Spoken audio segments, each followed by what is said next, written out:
여러분 감사합니다.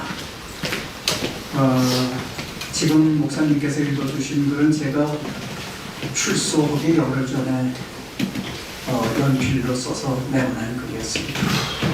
감옥에는 자판기도 없고 컴퓨터도 없고 순전히 볼펜으로 이제 써야 되는데 책상이 없어서 사각 박스 2개를 포개 놓으면 그게 책상이고 플라스틱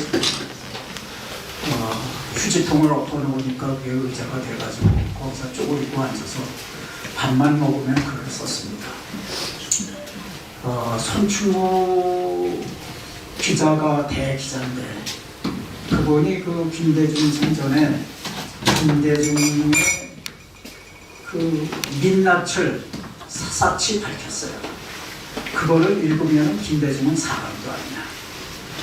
그런 그 글을 기사로 계속 내보내니까 또 책을 쓰니까 김대중이가 감옥에 놨어요. 그 2년 동안 그 양반도 단 하루도 가석방이 없이 2년을 꼬박 채우고 나왔어요. 미국에 가서 제가 여러 번 만났고 또 그분이 한국에 와서도 여러 번 만났는데 그분이 무슨 병을 감옥에서 얻었느냐 하면은 관절병을 얻어 관절병.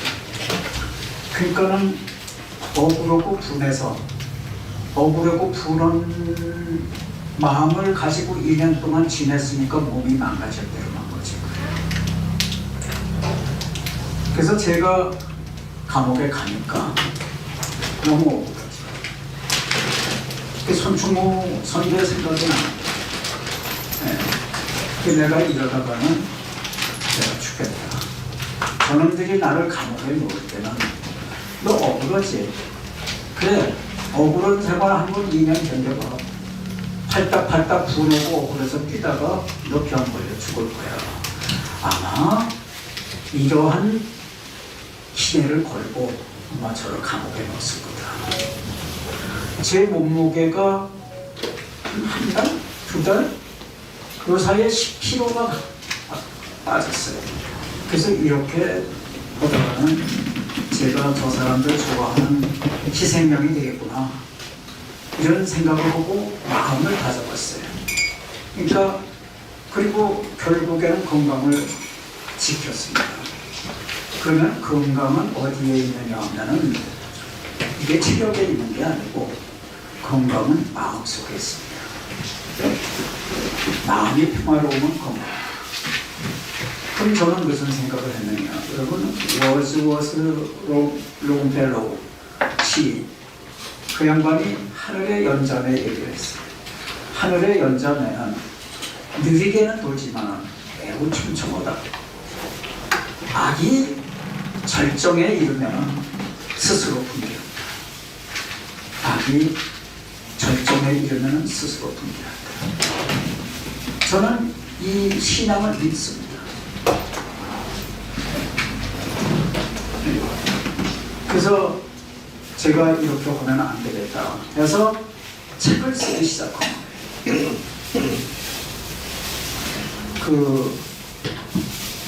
저기 책 세 권만 저기 있는 거.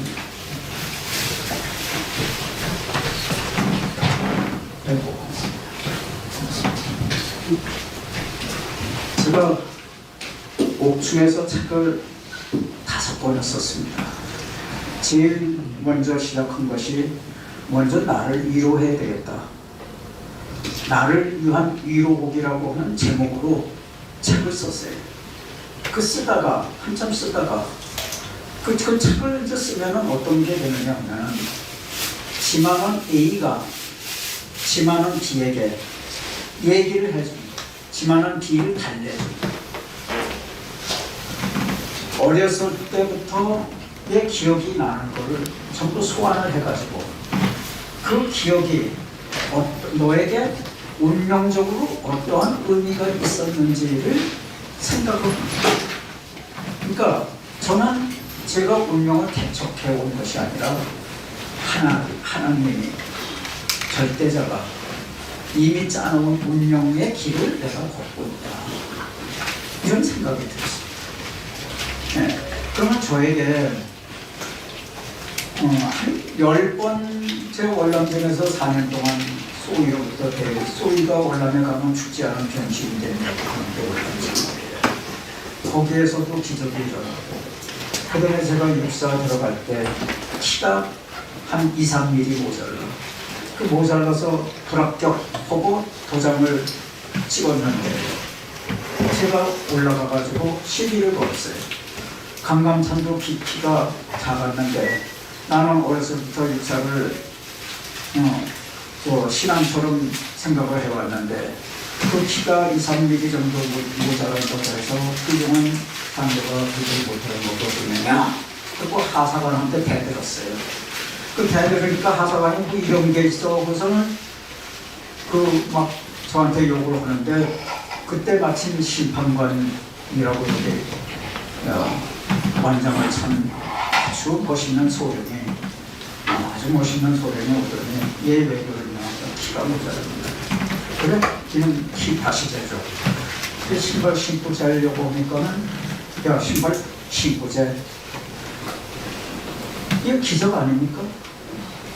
그 다음번에는 또 제가 시험 보는 날 필기 시험 보는 날 엄청 알아가지고 무경련을 알아가지고 아주 그냥 죽지 못해서 이걸 시험을 쳤는데 야 이거 떨어지려는 거였구나.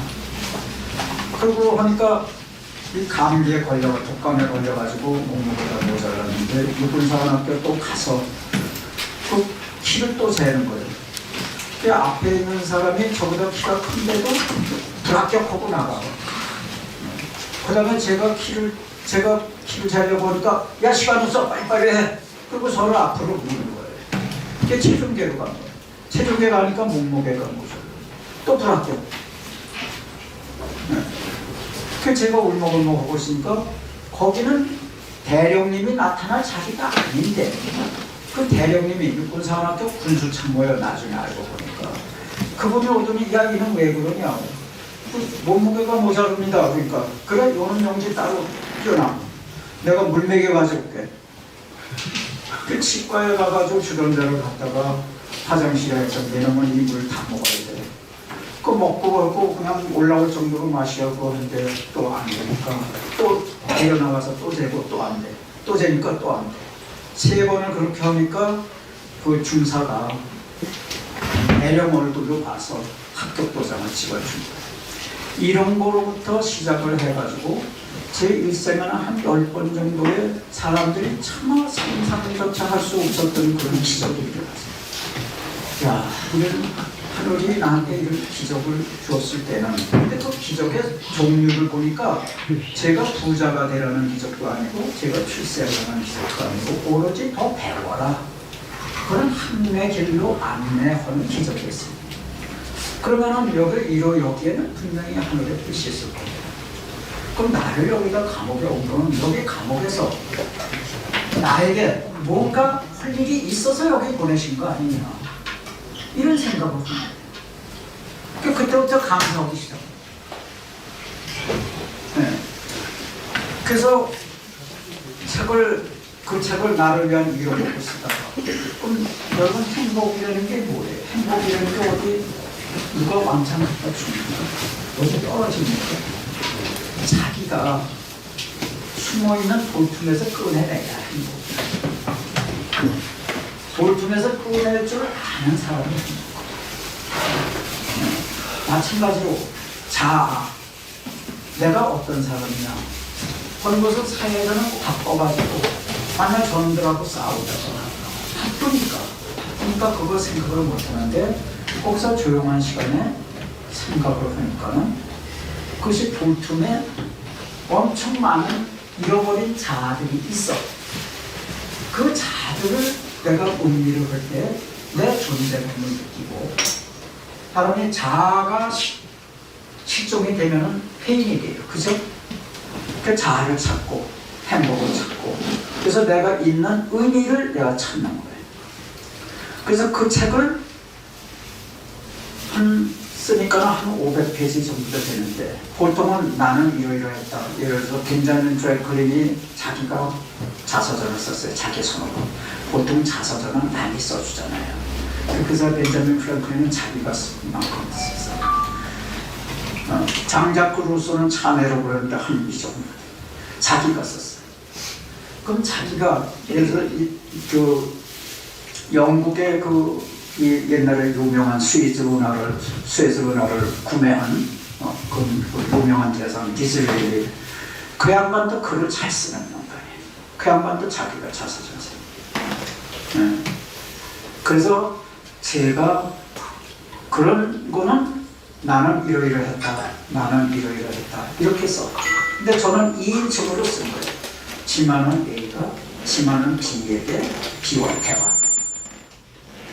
이런 종류의 책은 아마 세계적으로도 거의 없을 것 같아요. 네. 그래서 그 책이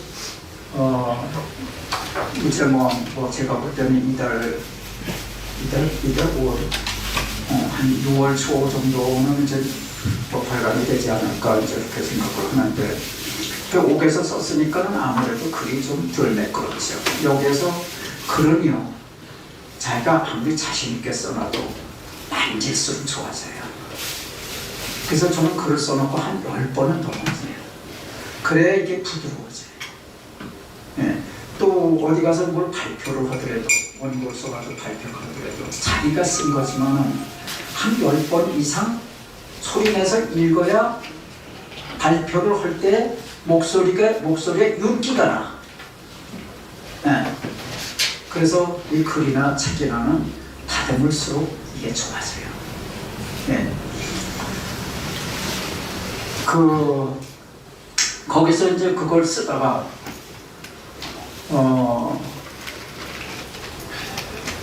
서울의 봄이라고 하는 그 영화가 나와서 뭐 히트를 치고 뭐 1000만 이상 돌파했다고 그러니까 그 서울의 봄은 12.12래. 서울의 봄이. 그 서울의 봄하고 12.12하고는 달라요. 그러니까는 이게 국민들이 이 역사를 모르기 때문에 거기에 그냥 속아 넘어가는 거야. 아, 12.12가 서울의 봄인가 보다.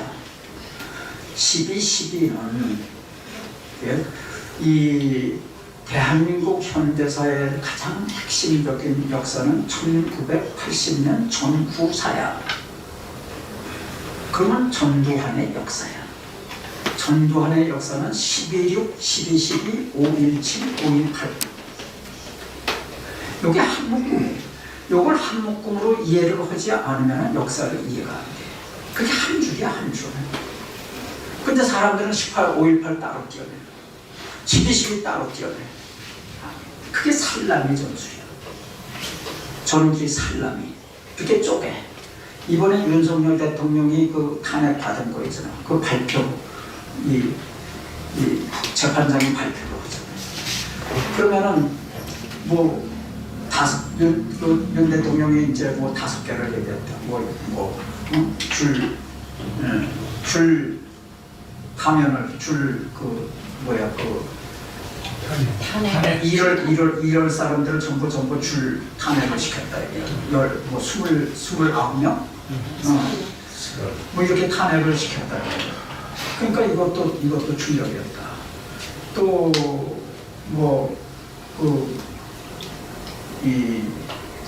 예산 삭감. 예산 삭감. 예산 삭감. 그 다음에 이제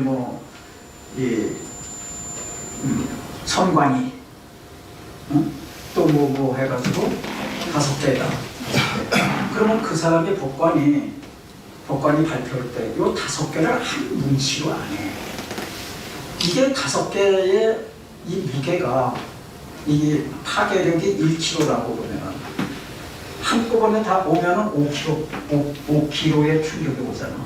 근데 이걸 하나씩 1kg 왔네, 이거 별거 아니네.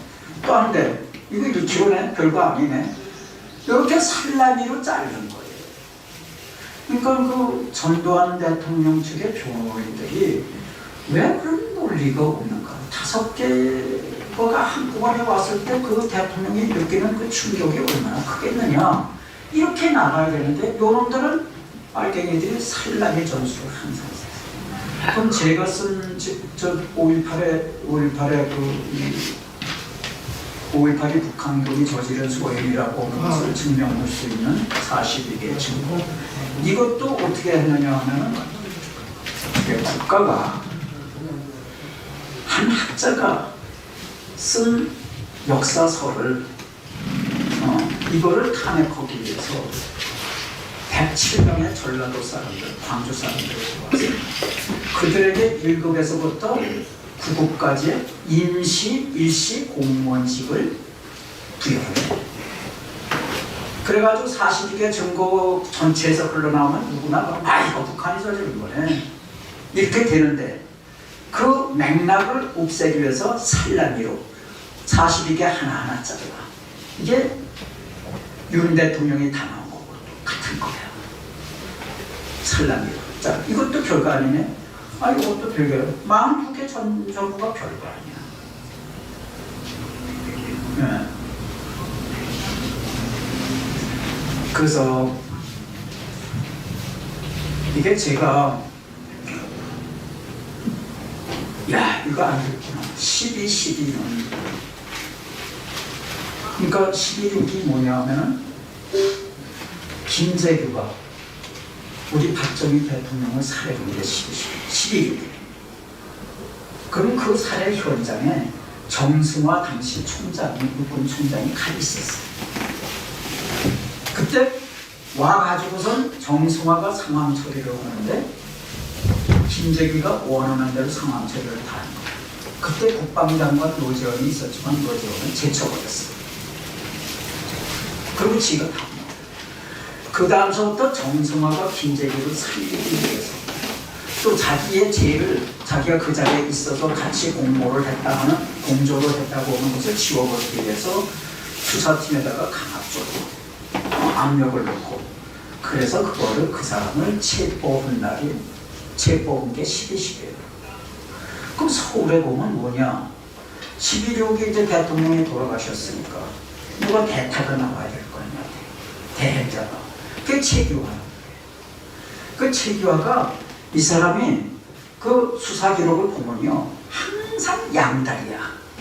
아주 기회주의자야. 등치는 엄청 큰데 아주 얄밉게 기회주의자야. 그게 12.12 때 정성화를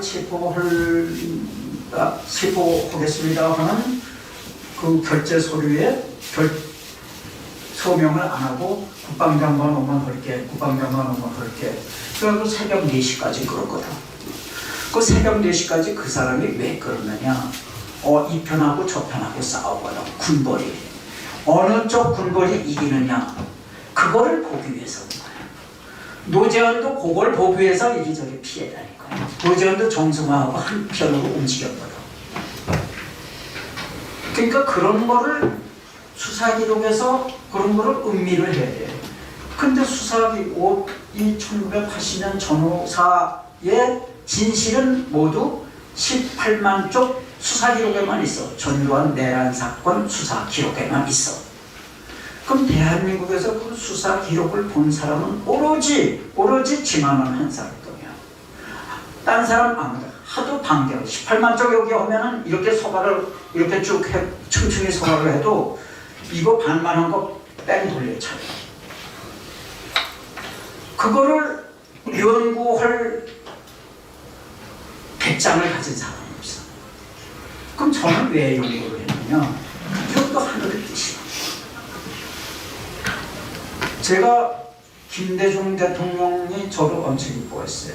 제가 1990년에는 군사평론 쪽에서는 제가 얘기한 게 답이고 또 국가 경영이라든지 기업 경영이라든지 이런 데 대해서는 제가 얘기하는 게 답이야. 그 정도로 제가 10년 동안 날렸어요. 그때 김대중이가 저를 불러가지고 한중국 세미나를 하자고 그러는데 거기에 키노트 스피치를 해요. 키노트 스피치는 미국 사람들의 경우에는 그 어느 모임에서라도 키노트 스피치 한 번 보면은 가문의 영광이라고 이렇게 얘기하는데 키노트 스피치.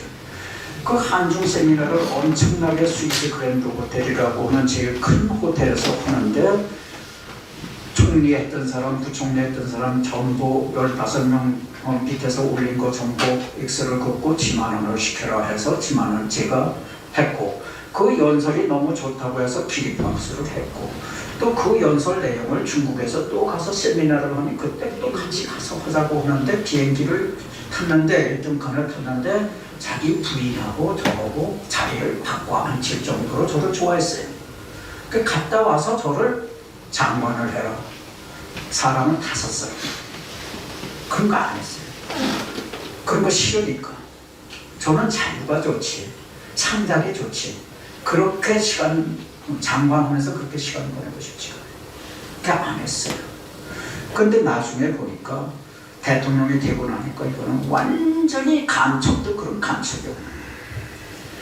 그거를 이제 동아일보에다가 김대중은 이게 북한의 종이다, 총독이다 이런 내용으로 3,500자 5단 광고지에 3,500자를 썼으니 얼마나 빽빽해.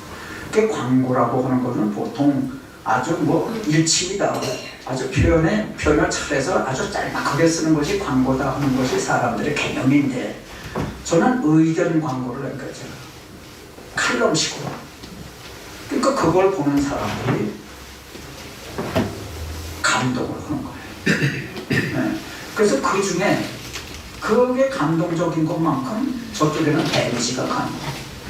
그러니까 거기서 트집 잡을 게 없으니까 그 중에 35자의 한 문장 5.18은 이 소수의 불순분자들과 북한 특수군이 외합해서 광주 시민을 선동해서 일으킨 폭동이었다. 요거 35자를 트집 잡아가지고 저를 감옥으로 끌고 가는데 그거를 예를 들어서 아무렇지도 않다 하고 그냥 넘겼으면 제가 5.18 연구 안 하지. 개념이 없었으니까. 5.18 일어날 때 전 미국에서 박사학위에 논문 쓰고 있었어요. 5.18에 대해서 관심도 없고 전두환 재판할 때도 관심도 없었어요. 근데 요 정도의 35자의 요 정도의 약한 표현 가지고 이게 정부가 일어서고 국회가 일어서고 언론이 일어서고 그 다음에 광주가 판사 검사가 일어나가지고 경찰을 보내는데 6시간 동안 저를 수갑을 뒤로 채워서 자식 볼 때는 놈들이 여길 쥐어받고 뺨 때리고 온갖 쌍욕 다 하고 그거를 하고 가다가 2시간 동안 또 검사실에 가니까 검사가 때렸듯이 이렇게 오더니 이 새끼 2시간 동안 밤새네 수갑 풀어주지 말고 조사해. 그 2시간 동안 또 뒤로 또 이건 나중에 풀어주는데 이게 안 내려. 3개월 동안 등이 보스해. 양반이야. 이거는 대한민국 사람들이 아니야. 거기에서 내가 느낀 거예요. 야, 5.18에는 뭔가 있다. 뭐가 있다. 저 반공교육을 받아왔으니까 뭔가 있다. 그래서 내가 나가면은 10년이 가든 20년이 가든 약간 이거를 반드시 밝히고 해야겠다. 그리고 오자마자 전두환 쪽 변호인단에 전화를 해가지고 18만 쪽을 그것도 비가 오는 날 천막을 씌워가지고 1번 추억 2번 씌운 거예요. 그래서 고무장갑을 끼고 이렇게 해서 이제까지 책을 16권을 만든 5.18 역사책을. 아니 나는 21년 동안 나는 국가를 위해서 국가 안보를 위해서 역사를 바로잡기 위해서 이게 인생에서 가장 귀중하다고 하는 노년을 20년 동안 보내는 그것이 5.18의 명예를 훼손했다고 하면 그 5.18은 대한민국하고 절대 관계가 5.18이 대한민국 위에 있는 겁니다. 국가를 위해서 충성한 것이 역적이라고 하니 불법이라고 하니 우리가 이렇게 기막힌 시대에 살고 있어요. 그 5.18들이 나중에 이게 북한군이 왔다 오는 거 가지고는 이제 이게 형사 그게 안 되니까 제가 이제 광수라는 걸 했죠. 광수. 광주에 이렇게 사진들이 2016년부터 막 쏟아져. 이렇게 보니까는 제가 2014년 10월에 5.18 최종 보고서, 5.18 분석 최종 보고서. 그러니까 이것이 이제 문헌 연구로는 마지막이다. 이렇게 해서 보고서를 내니까는 이거 읽는 사람마다 이거는 확실히 이거 북한이 했네. 이렇게 이제 여론이 형성돼요. 네. 그런데 이제 그렇다고 그러면 광주 현장에 사진들이 확인한데 거기 보면은 도저히 광주의 양아치다, 그 다음에 뭐 식당 모이다, 뭐 이런 사람이라고는 인정될 수 없는 업계들이 육중한 중무장을 하고 이렇게 하고 하는 사진들이 엄청 많은 거예요.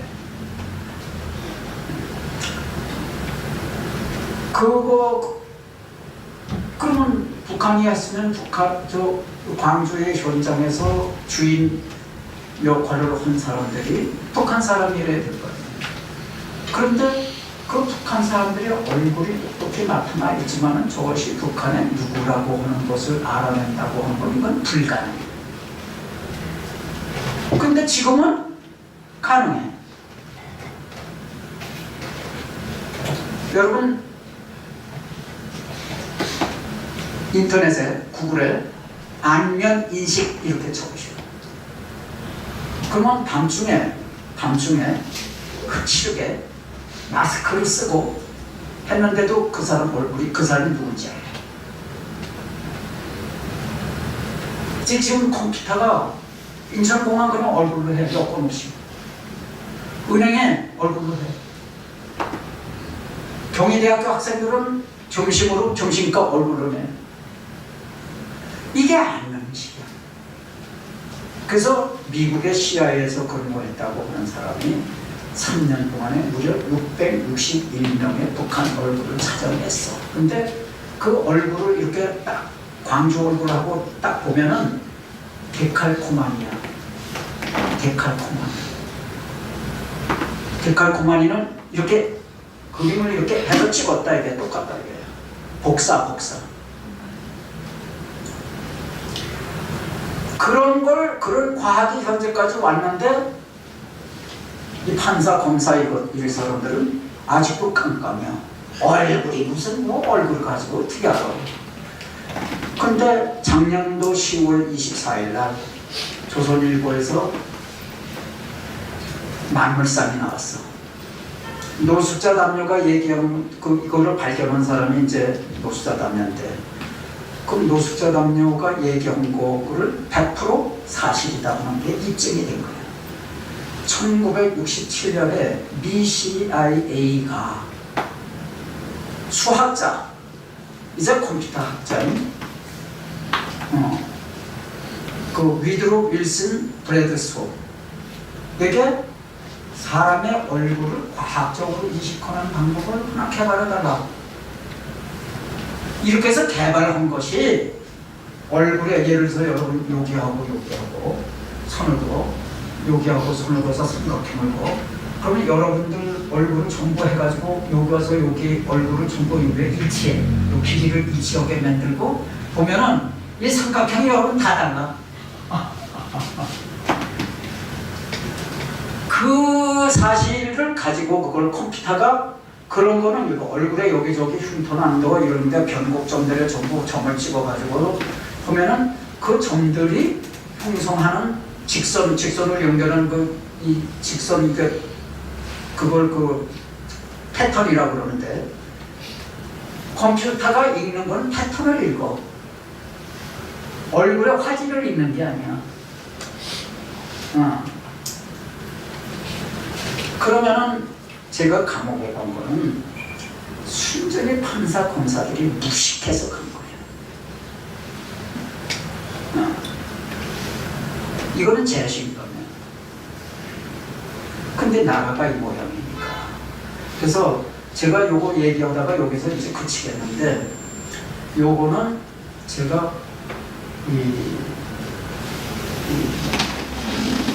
뭐랄까 그 돈 안 받는 거 뭐 있지? 비매품으로 80페이지짜리 책을 만들었어요. 다음 주 월요일 날 나와. 이렇게 필요하시면은 필요하신 것만큼 연락을 하세요. 그거 돈 안 받는 거니까. 근데 그거를 읽으면은 눈에 다 보여. 그래서 그 제목을 518 다이제스트라고. 요거 하나 읽으면 다 돼. 그 얘기 이제 어서 그치고 시간이 엄청 오래 가네.